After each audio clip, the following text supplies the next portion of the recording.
Welcome back to the live desk. I'm Katie Bird. This afternoon, I am joined by Marcus Hill. He is a horticulture extension agent. Marcus, thank you so much for joining me on the live desk this afternoon. Pleasure to be here. So, my first question is, as a horticulture extension agent, what do you do? So I am the extension of the university. So we provide research based knowledge to any of the to the public. So that includes, for me, it would include giving recommendations on, say, your soil fertilization, your lawns, trees, best practices when uh, maintaining a flower garden or any of your trees that you have in your landscape.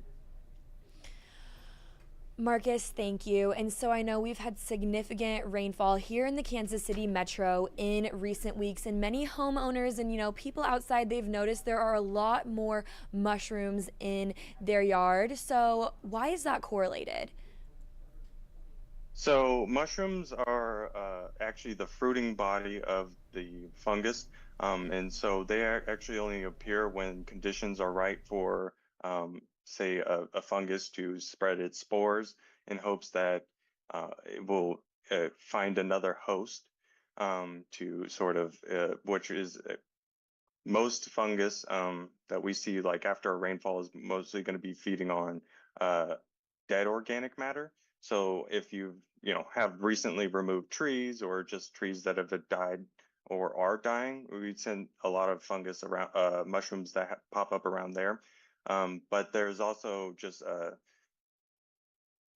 there are also fungus that sort of attack living trees, and those ones are the ones that we definitely don't like to see in the landscape, especially if you have any mushrooms. It doesn't necessarily mean that your tree is dying or dead. It could just be dead organic matter, like say dead grass that's built up in your yard, or dead roots that are underneath the soil. It doesn't necessarily mean that a fungus is attacking your lawn or anything like that.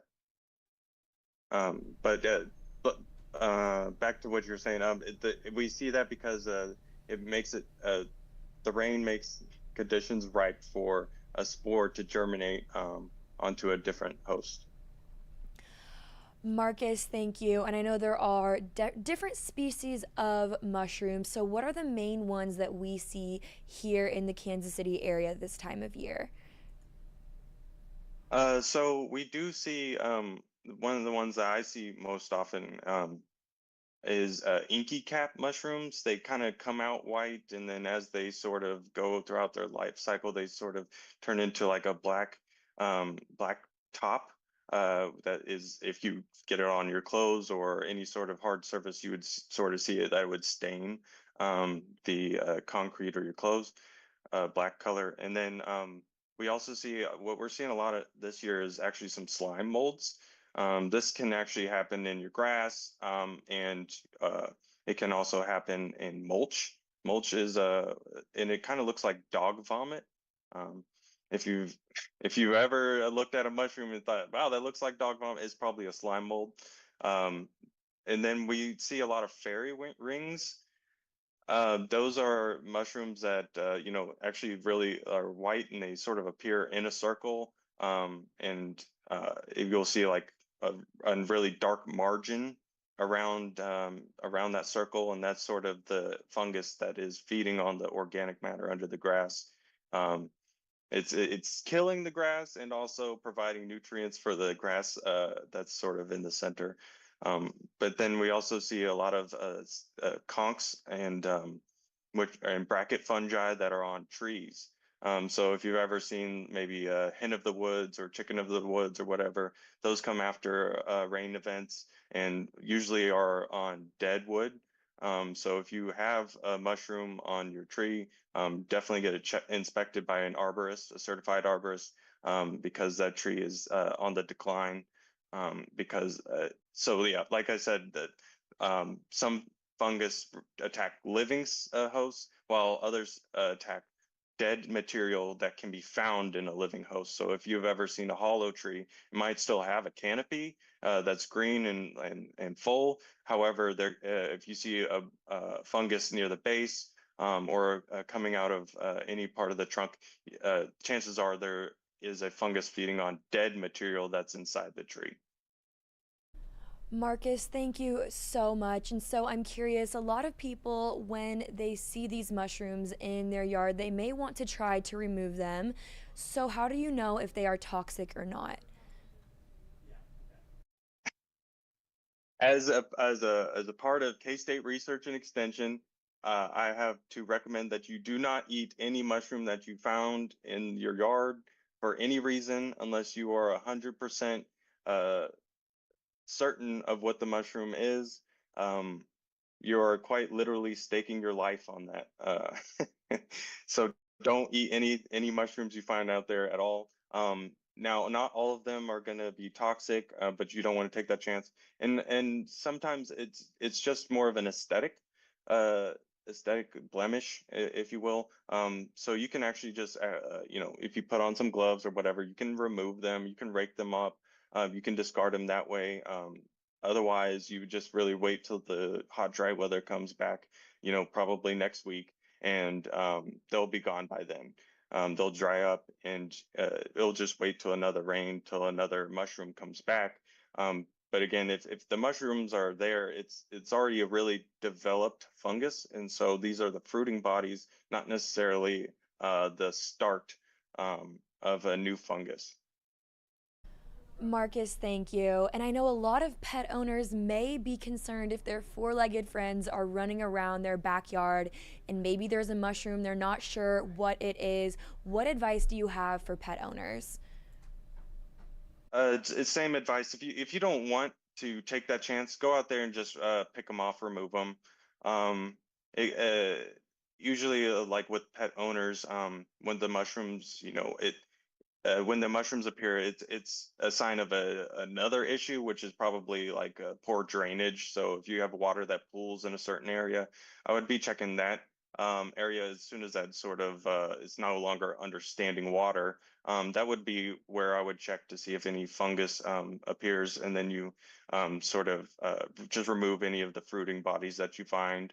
If you are sort of struggling with chronic mushrooms coming, appearing after it rains, you should think about digging up some of the soil and replacing it with fresh soil. That is also a way you can dig up the fungal mat um, that's underneath the soil line, and you can sort of remove that.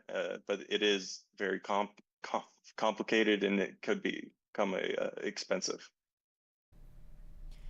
So I'm curious, are there any mushroom red flags that homeowners should look out for?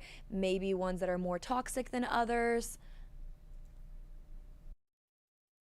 I do know that you don't want to breathe any of the spores. Don't take that chance. Don't ever go up and smell a mushroom. Just there is one mushroom that sort of stinks on its own that I know of, and that's like sort of um, the staghorn mushroom or stinkhorn mushroom. And so that has a natural odor on its own, but don't go up and sniff it. You don't want to take a risk of some of those spores germinating in your lungs. Um, uh, and then yeah, if it's on some sort of like structure, like a wooden structure, definitely get that inspected because treated lumber um, should not have any mushrooms coming out of it. So that's one of the biggest red flags. Yeah, if you have a mushroom growing out of say your wooden deck, definitely get that looked at before that deck collapses, because the fungus can sort of eat that dead wood if it's untreated for sure. Thank you. And so, what should homeowners and pet owners in specific do if their pet does happen to bring in a mushroom or maybe they ingest it? I mean, call poison control, definitely, or contact your vet.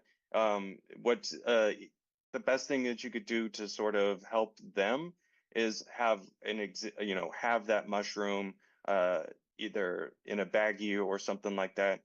They can sort of recreate that mushroom in lab cultures and give you a positive identification, which helps with the treatment if you do ingest a mushroom.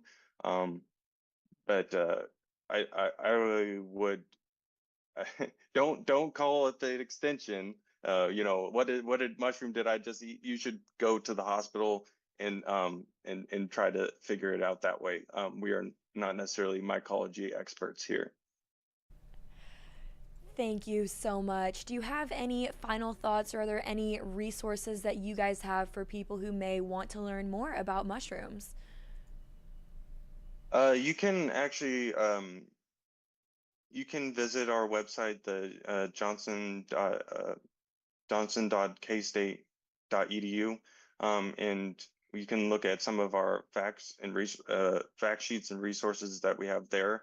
I don't know that we have a particular lot to do with mushrooms, specific mushrooms, but we do have publications about mushrooms that you might find in your lawn and ways to mitigate how bad it gets, particularly with fairy rings. I know that there's like two types of fairy rings, and one of them is like impossible to get rid of, and the other one can be treated rather easily with a little bit of fertilizer. So definitely go through some of our publications that we have on our website. Um, if you are looking for, signs of mushrooms in your lawn, signs of mushrooms on your tree, signs of mushrooms in your mulch. We have sort of publications on all of that. Marcus, thank you so much. I do have one more question for you. I know sometimes at farmers markets this time of year, people will actually sell mushrooms that they may have found. I know morel mushrooms are very popular and sometimes really in demand for people to try and get their hands on. Do you recommend people going this route? Usually when they have they're a vendor at a farmer's market, they are under some sort of regulation. So I know that if you're selling plants, for instance, you have to have a live plant dealer's license. And so I'm not for certain on this, but I imagine that if you are selling mushrooms, you have to have some sort of license that says that, these are you know harvest, or these are what you say they are. I've been to a farmer's market where the man was growing the mushrooms in his house, and I don't know what necessarily particular hoops he had to jump through with the USDA or the KDA, but if you wanted to learn about what regulations they might, I would definitely check in with the KDA and see what sort of regulations that mushroom growers have to face at our local farmers market. And that could better protect you too.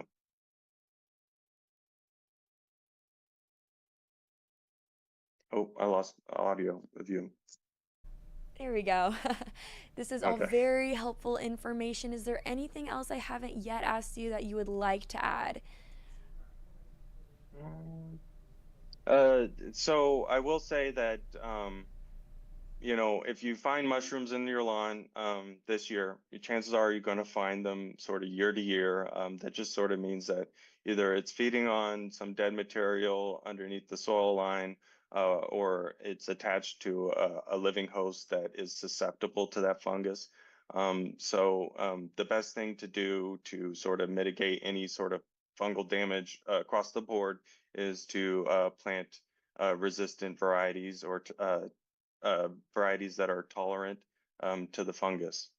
And that is all. Yeah. Marcus, thank you again for sitting down on the live desk and to give some insight to the Kansas City community, especially homeowners this time of year who have had questions and concerns about mushrooms in their yard. We really appreciate you. Yeah. Thank you. Thank you.